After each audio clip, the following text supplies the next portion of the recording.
आइए भविष्य के शिक्षक लोग, पिछले वीडियो में हम लोग देखे थे किसके बारे में, भैंस की नस्लों के बारे में। तो आइए एक बार हम रिकॉल कर देते हैं। आई होप आप याद कर लिए होंगे तो रिकॉल हो जाएगा।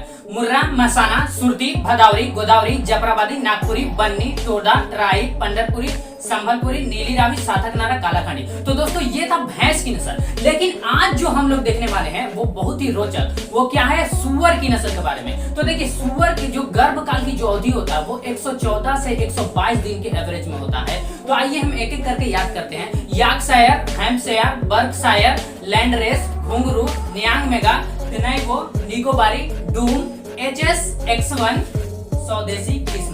तो दोस्तों ये था सुअर की नस्ल, और हम लोग नेक्स्ट वीडियो में देखेंगे किसके बारे में, बकरी की नस्ल के बारे में। तो मिलेंगे नेक्स्ट वीडियो में, तब तक के लिए जय हिंद।